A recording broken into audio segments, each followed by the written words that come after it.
So I've had Botox in between here. I've had Botox in my forehead, so you can see when I raise my eyebrows that there's no wrinkles. I've had Botox here, which kind of like lifts your eyebrows up. I've had Botox here as well, so for like the smile lines. You can see. I recently had Botox in my chin, which I didn't even think about, and I really like it now. And so then I've had fillers, and I've had fillers under my eyes in my tear troughs here. And I've also had fillers in my cheeks and here in my jawline. It's possibly the worst blow dry job in history, but that's how I blow dry my hair.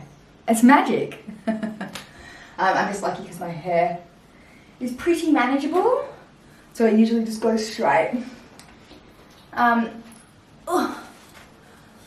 So it is another beautiful morning in Lecce, in Puglia, in Italy.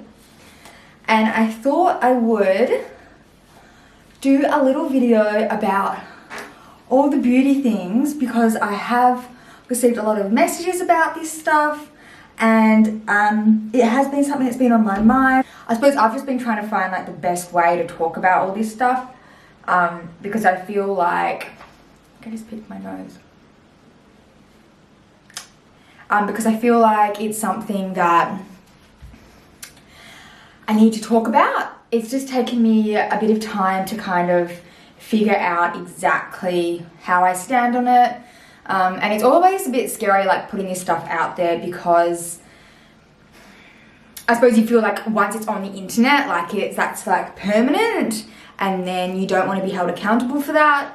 I mean, whenever I do these kind of videos, it's kind of like, well, yeah, this is how I feel right now. My opinion might change later, but that shouldn't stop me from talking about it now. But it has meant that I have taken like a little bit more time to kind of talk about this subject because I kind of wanted to see where my head with it is all. But yeah, let's get right to it. I might get comfy because this is obviously not the best place to chat. Whew. So this is a big one. I suppose that since being on this kind of journey, I've been thinking more and more about beauty and the beauty industry and beauty standards, what is expected of women, and you know, the kind of the implications that are involved with the standards of being thin and the standards of what is expected of a woman to be beautiful. And looking at the, you know, the $1 billion diet industry and how, of course, it's very aligned with the $1 billion beauty industry. Both of them make money by feeding off the insecurities of women. That's how they make money. You know, one is you know, you never want to be, one is making money because women don't want to be fat, or one is making money because women don't want to be seen as unattractive or old. And so I can't really kind of delve into the whole like thinness, fat phobia side without really looking at the beauty industry. And it has been something that I have been questioning over the past few months. Probably, if anything, it's been more difficult for me to kind of like address it.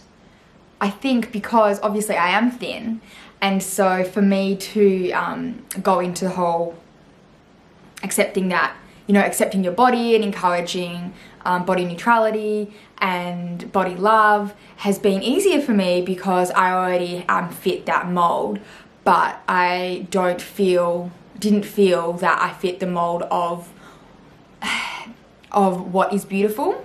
There was still a lot that I wanted to do to my face and was currently doing to my face. Like I was currently on a diet, on a face diet basically. Whereas with my body before, although I had dieted before, it wasn't as extreme as what I was actually doing to my face. So for me to kind of attack this part, it was a lot more confronting. Never struggled with my weight, so it's never been an issue for me, but obviously I think it has been an issue for me with accepting my face.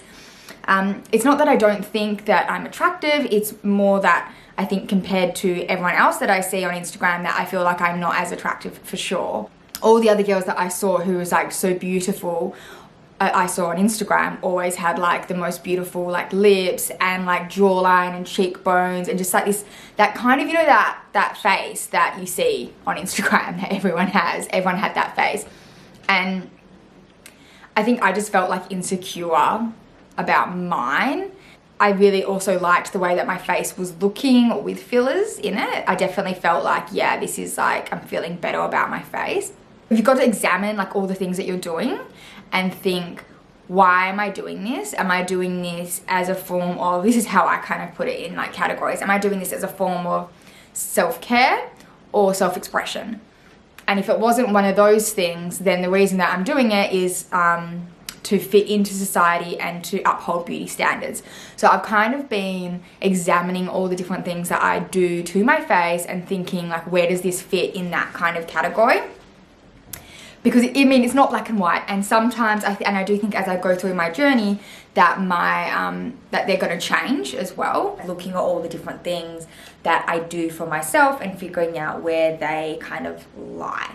So for instance, like moisturizing my face, shaving my legs, using like a lip balm, plucking my eyebrows, putting like nice oils in my hair, doing face masks, like these kind of things for me is self-care. Self-care for my body is like making myself feel good in my body, and I'm not doing it so that I can please society. It's got nothing to do with that. It's just like for me, purely for me. It's like you have to look at it and say, for instance, like I'm shaving my legs for me, or I'm getting Botox for me because it makes me feel good, and that's a form of self-care. Okay, like take some time to step back from it and really think about, is it actually for you, or is it because of the way that society has made you feel like you have to do it? And then you think that it's for you, but it's actually not. It's for somebody else. So it's like really like delving into it. And there's so many elements, so many things that we, especially as women, that we do. So there's so many things to consider. For instance, shaving your legs.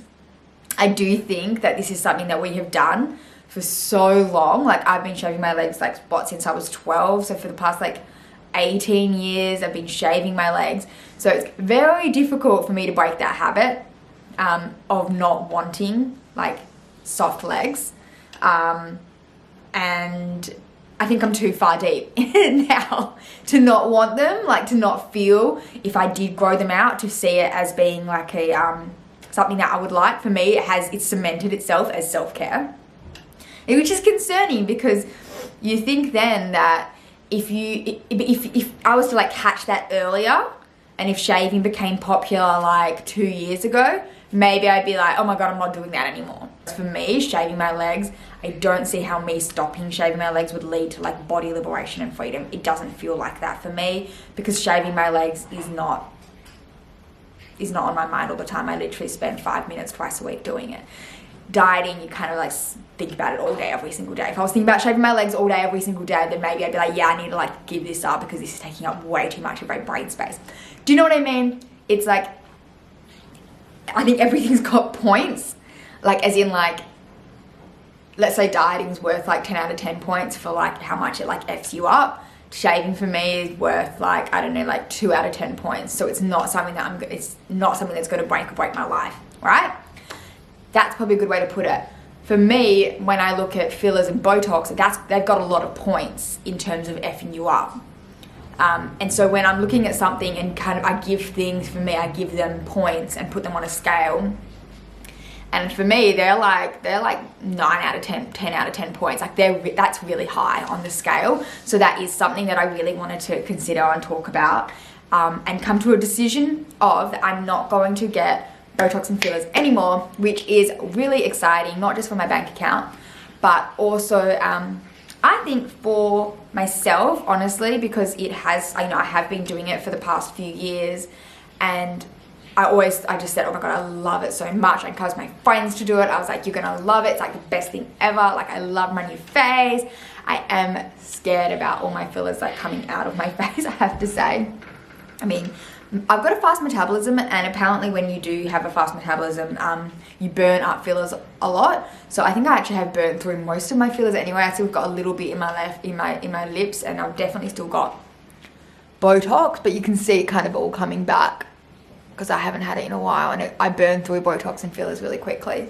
You've got to figure out where the line is and not have like this guilt about it as well, because you don't want to guilt yourselves into doing the things that you enjoy. So like makeup as well, I do really enjoy wearing makeup sometimes. Like sometimes I just can't, most times actually, to be honest, I can't be bothered. But I do like getting dressed up, putting a nice outfit on, doing my makeup, having like decent hair, and going out and looking nice. Like I do like that. I don't think it's like saying you don't get to have any things anymore.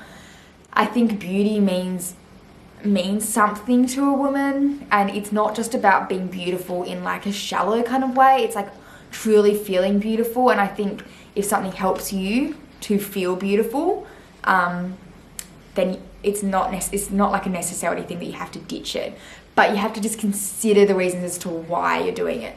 Think about especially the ones that are taking up a huge amount of your time and your resources and your money. Those are the important ones. Because for me, like I know if I'd never had this conversation with myself now about Botox and fillers, that having this conversation with myself 10 years down the track would be close to impossible, because I would be so far in it that it'd be very difficult to give that up. I actually did receive a few questions, so I might just go through them and answer them. Do you think influencers hiding cosmetic procedures is damaging or gaslighting followers? I get it. I think it's up to you to reveal if you've had things done or not. I always say I only get annoyed when people get stuff done to their bodies and then try and sell it to people. Like, get my booty guide when they've actually just had butt injections. Like, that's when I'm like, well, that's fraud. But I understand if people have had lip injections done, they don't have to tell you about it. It's like good and bad. It's kind of like when celebrities didn't used to tell us about this stuff. They used to all keep it secret, right? And they used to just say, oh, I just age naturally, I haven't had Botox. I'm like, Nicole Kidman went on about she never had Botox. Like, are you joking me? Like, you're 50, you don't have a line on your face. It's super frustrating now, like being lied to. But it's also had a good effect in that people weren't, because they thought that was natural, then they weren't rushing out to go and get it. But once the Kardashians were like, yeah, this is lip injections, this is fillers, this is why my face looks like this, everyone was like, oh my god, I want that, I can get that, I can look like a celebrity, I can look like a Kardashian.